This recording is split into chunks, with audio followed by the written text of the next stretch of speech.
welcome to Heirloom Ornaments. I'm Stacy, and today is Tuesday, Tea Tuesday. So today with our tea, we will be having a new tea that I just got called White Christmas. It's a white tea with vanilla and almond flavors. I don't normally do white teas, but it's from my favorite place, so I figured I'd give it a try. And I'm drinking out of my teacup that I got from a school trip back when my son was in the 8th grade. I so miss those days. They're all graduated and out of college and everything now.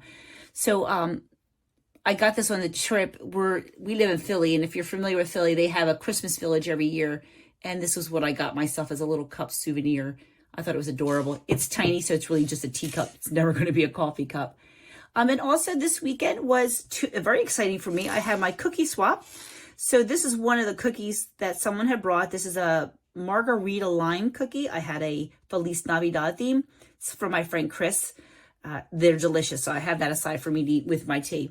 And this, I also went Saturday morning to a tea house, the Talkin' Teacup with my friends, and for a friend's birthday, and I absolutely loved the place. It was beautiful. And these are the little, the little dishes you get for putting your tea bag in so you don't get all over your table. And I thought this was the sweetest little old-fashioned Santa. It's just beautiful in the color. So I'm going to enjoy some cookie with my tea while we get crafting, because it's Tuesday. I always craft. I always try to make my simplest crafts on these days. On Tuesday, Tea Tuesday, I was invited by Kimmy with Kimmy's Kitchen and more.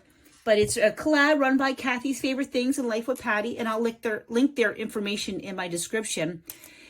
Tuesdays we get together and we all make a video about whatever. I craft because I'm a crafter, but some of the other girls like to talk about their day, their shopping. Some of them read. Whatever you want to do. It's just a way of all of us getting together and collabing and meeting new friends. Today we're going to make this super simple pair of ice skates. I know it's a crochet one. I love, obviously, to crochet, but I made these years and years and years ago, and they kind of got beat up, so I wanted to do some fresh new ones. And the flyers, obviously, we're living in Philly. We're doing good this year, or kind of good, so I made a pair in their color. But I'm going to show you how to make those today. Super simple. And as you know, I got my scrap yarn basket out, which is my favorite way to crochet. I'm going to show you how to make a red pair. All you need is some scrap yarn. This is an E-hook, which is a very small hook. It's a number 4.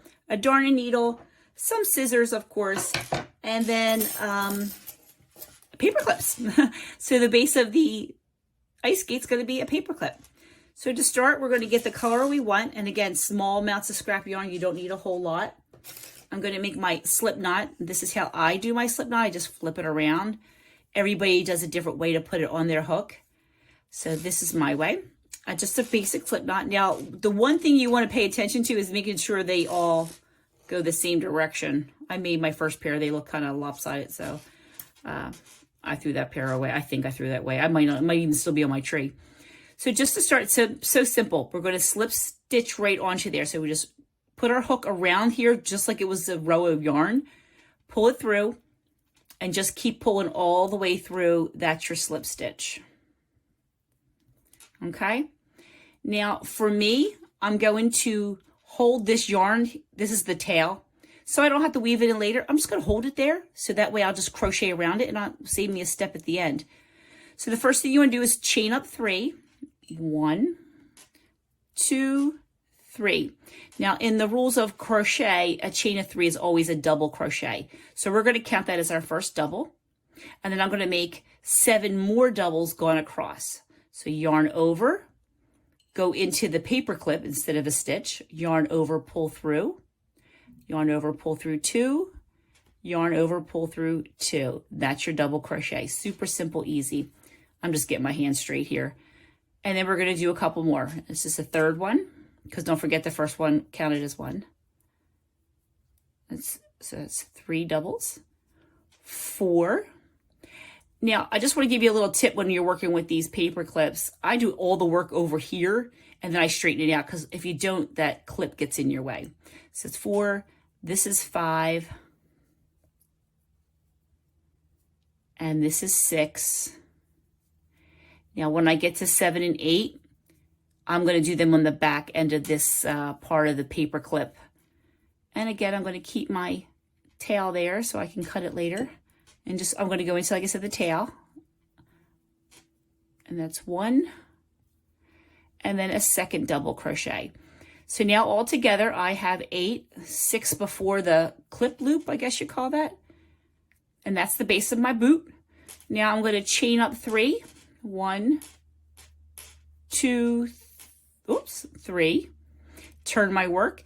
And I'm just going to do 4 more across. So this is 1 plus 4 will give me 5 double crochets. So this is 1. I'm going to go into that next stitch, yarn over, into the stitch, yarn over, pull through, yarn over, pull through 2, yarn over, pull through 2, and that's a double. And that's 1, 2, this will be my 3, yarn over, into the stitch, yarn over, pull through, yarn over, pull through 2, yarn over, pull through 2. And if you're a crocheter, you know what a double crochet is. It's 1, 2, 3, this is 4, and this is 5. Whoops. And I'm done row 2 already. How about that? We're going to chain up 3. 1, 2, 3. Turn our work, and we're going to do the other 4 across, so that'll give us 5. Yarn over. It's 1, 2, 3, and 4. Plus 1 will be 5, but we're going to do the 4th one is going to be in that chain 3. You want to sink a double crochet into the top of that chain. So you got to really see where you're going now. Oh, I'm sorry, I think I bumped into my camera. My nails are in my way. Yarn over, pull through, yarn over, pull through, yarn over, pull through, and that's it. We're done. 1 stitch to lock it in, and we're going to cut it, and we're just going to pull it through. And our boot is made. I'll put that aside. I don't need him anymore. This one, since I crocheted over it, is already darned in. So I'm going to just cut that, throw that away. And then I'm going to get this part that's left over, and I'm going to get my darning needle. And I'm going to just sew them in. I'm going to go down one little bit. So to me, I like to go in the row of stitches. But if I just go into there, it's going to leave like a long gap here. So I like to maybe sew it in within the chain first, just to bring it down. And then I'm just going to go across that row just to hide it. I'm not wearing these skates, so they're not going to be, it's okay if they're not perfectly sewn in too well. It's not going to be messed around with, so it's not going to come apart. And that's trash.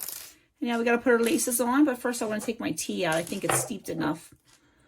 And we'll take this out of here. So this, like I said, is the Harney and Sons. They have these tea bags that are like satchels.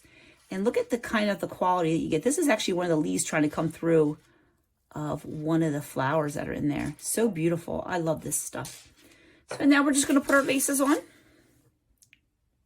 And the lace I'm going to use for this one's going to be white, which is why I always save even the smallest amount. You never know what you're going to need just a little bit for. So I'm going to get maybe about a foot. Doesn't really have to be exact. You can actually make these as long as you want. Look at my tea. That is very good tea. And to start, I'm going to put it in the middle here, like where the shoe and the boot part meet. Just put my hook in there and slide me through. Pull this out. And I'm just going to cross it back and forth like I would tying a shoe, like your regular shoe, like lacing up a shoe. That one on this side. And then this one on this side, and then this one up here, and then this one up here. Trying to stay in camera. I have long arms, they tend to move. It's a little lace up. I'm going to tie a little knot at the top to keep it laced up.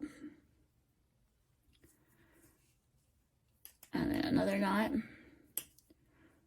And I'm going to take these two together, make them kind of sort of even. And you remember how, like in school, after the school's over, you tie your laces together, throw them over the rail. I'm sorry, over the phone wires. Well, at least we did that in Philly when we were kids.